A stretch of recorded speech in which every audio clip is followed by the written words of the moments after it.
शिवाय नमस्तुभ्यम दोस्तों। जैसा कि 4 मार्च को सोमवार की अष्टमी पड़ रही है, साल की पहली सोमवार की अष्टमी पड़ रही है। प्रदीप मिश्रा गुरुजी ने बताए 31 चावल दाने के ऐसे उपाय जिनको करने से व्यक्ति की हर मनोकामना होगी पूरी, क्योंकि सोमवार की अष्टमी बहुत ही खास होती है महादेव को प्रसन्न करने के लिए। गुरुदेव कहते हैं महादेव की शरण में यदि सोमवार की अष्टमी को कोई व्यक्ति खाली हाथ तक पहुंच जाता है तो व्यक्ति का जीवन जो है वो शुभ और सुंदर बन जाता है। दोस्तों, यदि आप भी अपने जीवन में किसी भी प्रकार की परेशानी से परेशान चल रहे हो, दोस्तों परेशानियां व्यक्तियों के जीवन में कई प्रकार की होती है। आप किसी भी प्रकार की परेशानी से या आपकी कई लंबे समय से कोई मनोकामना पूर्ण नहीं हो रही है तो आप सोमवार की अष्टमी को 31 चावल का ये उपाय जरूर करें, आपको बहुत ही लाभ प्रदान होगा। दोस्तों, मैं मेरे आराध्य श्री लक्ष्मी नारायण को मैं कोटि कोटि प्रणाम करती हूँ, मैं उनको कोटि कोटि नमस्कार करती हूँ। दोस्तों, महादेव बहुत ही भोले भंडारी है, उनको इसीलिए भोलेनाथ कहा जाता है। दोस्तों, यदि आप अपने जीवन में शुभ कामनाएं चाहते हो, आपको लगता है आप मंगल जीवन अपना जिए, तो आप भगवान शिव पर प्रतिदिन 1 लोटा जल अवश्य चढ़ाना शुरू करें, या आप अपने घर में भी छोटी सी शिवलिंग स्थापित करके ये कार्य कर सकते हैं। दोस्तों, चलिए दोस्तों बात करते हैं सोमवार की अष्टमी के दिन आपको 31 चावल का कैसे उपाय करना है। लेकिन उससे पहले मैं आप लोगों से रिक्वेस्ट करना चाहूंगी, यदि आप लोग मेरे चैनल पर नए हो तो प्लीज आप लोग मेरे चैनल को सब्सक्राइब कर लीजिएगा, वीडियो को लाइक कर दीजिएगा, कमेंट बॉक्स में श्री शिवाय नमस्तुभ्यम या श्री लक्ष्मी नारायण का प्यारा सा कमेंट कर दीजिएगा। दोस्तों, यदि मेरी माता बहन कोई वीडियो देख रही है और उसके अंदर ये लालसा है कि वह अपने घर का पालन पोषण खुद कर सके, अपने जीवन में वह भी घर बैठे रुपए कमाए, तो मेरा एक और यूट्यूब चैनल है सोनम टेक्नो, जिसमें मैं घर बैठे यूट्यूब पर वीडियो कैसे बनाए और कैसे यूट्यूब से रुपए कमाए इससे संबंधित टेक्निक बताती हूँ। तो आप लोग मेरे चैनल को वहां पर भी जाके विजिट करके देख सकते हो और अपने जीवन को वो कारगर बना सकते हो, अपने जीवन को बहुत ही प्रगतिशील बना सकते हो। दोस्तों, हर महिला को चाहिए वह अपने घर में पति के साथ हाथ से हाथ बटाए, चाहे वह रुपए से संबंधित दिक्कत हो या अपने घर में गृहस्थी संभालने से संबंधित हो। तो दोस्तों, मैं उसका लिंक आप लोगों को डिस्क्रिप्शन बॉक्स में दे दूंगी, आप लोग चेकआउट कर सकते हो और यूट्यूब की जर्नी अपनी शुरू कर सकते हो। चलिए दोस्तों बात करते हैं सोमवार की अष्टमी के दिन आपको किस तरीके से उपाय करना है। दोस्तों, सोमवार की अष्टमी के दिन आपको सुबह में स्नान करना है। सबसे पहले तो यही बात कर लेते हैं, ये उपाय किसको करना है। दोस्तों, ये उपाय जो है वो घर का कोई भी बड़ा कर सकता है, माता कर सकती है, या बहन बड़ी है तो बहन कर सकती है, बहू कर सकती है, यानी घर का कोई भी बड़ा व्यक्ति इस उपाय को कर सकता है। दोस्तों, घर में एक व्यक्ति यदि ये उपाय करता है तो पूरे घर को ही लाभ प्रदान होता है। दोस्तों, आपको सुबह में स्नान करना है सोमवार की अष्टमी के दिन। उसके बाद आपको शाम के समय प्रदोष काल में, प्रदोष काल क्या होता है दोस्तों मैं आप लोगों को बता दूं, 6 बजे से लेकर 8 बजे तक का जो बीच का समय रहता है उसको प्रदोष काल कहते हैं। प्रदोष काल के समय आपको अपने हाथ पांव मुंह को धो लेना है। यदि आप पूरे दिन में स्वच्छ रहे हो तो आप हाथ पांव मुंह धोकर भी इस उपाय को कर सकते हो। आपको 31 चावल के दाने लेने हैं। चावल के दाने आप अपनी घर की किचन से ही ले लीजिए, लेकिन आप चावल निकालते समय ध्यान में रखें कि जो चावल है वो टूटे या कहीं से खंडित नहीं होने चाहिए, तभी जाके दोस्तों उपाय जो है वो पूर्ण होता है। आप 31 चावल के दाने ले लीजिए, 31 साबुत मूंग की दाल ले लीजिए और 31 आप बेलपत्र ले लीजिए। दोस्तों, आप कोशिश करिए बेलपत्र जो है वो आप घर पे पहले लाए, उसके बाद भगवान के शिवलिंग के पास ले जाएं।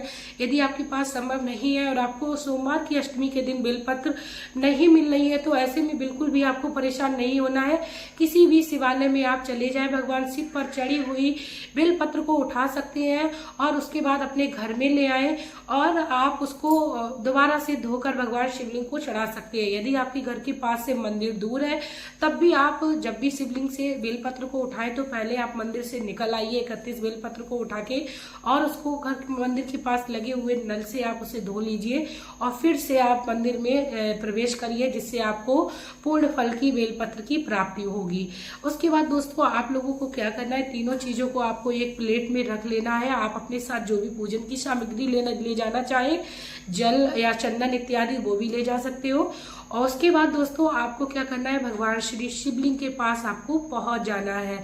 उसके बाद दोस्तों आप लोगों को शिवलिंग के पास मंदिर में घुसने से पहले जो आप चावल के 31 दाने ले गए थे दोस्तों, चावल के 31 दाने आप मंदिर के यानी आप चौखट पर चाहे राइट हैंड या लेफ्ट हैंड किसी भी जगह पर चढ़ा दीजिए अपनी मनोकामनाओं को बोलकर। दोस्तों आपको एक बार में सारे 31 के चावल के दाने जो है वो आपको भगवान शिव की चौखट के पास चढ़ा देने हैं।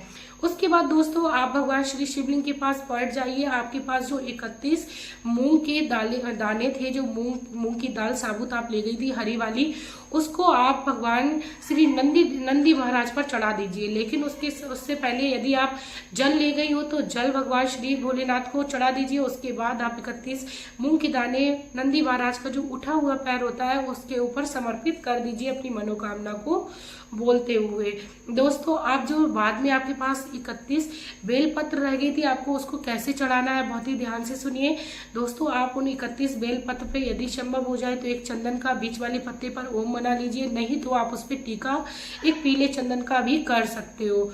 उसके बाद दोस्तों आपने जो 31 बेलपत्र ली थी उनको एक एक करके श्री शिवाय नमस्तुभ्यम या ओम नमः शिवाय का जाप करते हुए आपको वो माता अशोक सुंदरी के स्थान पर चढ़ा देना है। दोस्तों अशोक सुंदरी का जो स्थान होता है वो जलाधारी के बीचों बीच में जो मोटी लाइन होती है उसको बोलते हैं। वहां पर आप एक एक करके, दोस्तों आपको सारे इकट्ठे एक बार में नहीं चढ़ाने हैं। चावल और मूंग की दाल आप इकट्ठे एक बार में मुट्ठी भर के चढ़ा सकते थे, लेकिन बेलपत्र आपको एक एक करके श्री शिवाय नमस्तुभ्यम का जाप या ओम नमः शिवाय का जाप करते हुए चढ़ाना है। उसके बाद दोस्तों आपको ये भी याद रखना है, जब आप बेलपत्र को चढ़ाएं तो बेलपत्र की जो डंडी का भाग है वो जलाधारी के बाहर की ओर होना चाहिए, यानी बेलपत्र के पत्ते का जो रूप है या पत्ते का जो आकार है वह भगवान श्री शिवलिंग की तरफ होना चाहिए। आप इतना करने के बाद श्री महादेव से अपनी मनोकामना को बोले, भगवान शिव से प्रार्थना करें, क्योंकि ऐसी मान्यता है कि सोमवार की अष्टमी के दिन भगवान शिव के पास 64 योगिनियां विराजमान रहती हैं, और यदि किसी मनोकामना को पूर्ण कराना होता है तो सोमवार की अष्टमी जो होती है वो सबसे सर्वश्रेष्ठ होती है अपनी मनोकामना को पूर्ण कराने के लिए। तो दोस्तों आप इस तरीके से इस उपाय को कर सकते हो। आपका जो उपाय है वो पूर्ण हो गया है। आप अपने साथ यदि आरती ले गए हो तो भगवान शिव की आरती करिए, और आप कोशिश करिए कि आप आटे का दीपक इस दिन बना के ले जाए भगवान शिव के पास। और दोस्तों दीपक बनाते समय भी आपको ये ध्यान रखना चाहिए, घर पर ही जब भी आप आटे का दीपक बनाए तो आपको ये भाव नहीं रखना है चलिए इसके साथ में अपने घर के खाने का भी ये आटा तैयार कर लेते हैं, रोटी का भी आटा लगा के एक ही बार में रख देते हैं, ऐसा नहीं करना है। आपको सिर्फ और सिर्फ उस समय दीपक जलाने भर का ही आटा लगाना है और अपने महादेव के पास ले जाना है। दोस्तों आटे का दीपक हमें कई प्रकार के दोषों से बचाता है जब हम भगवान शिव के मंदिर में प्रज्वलित करते हैं।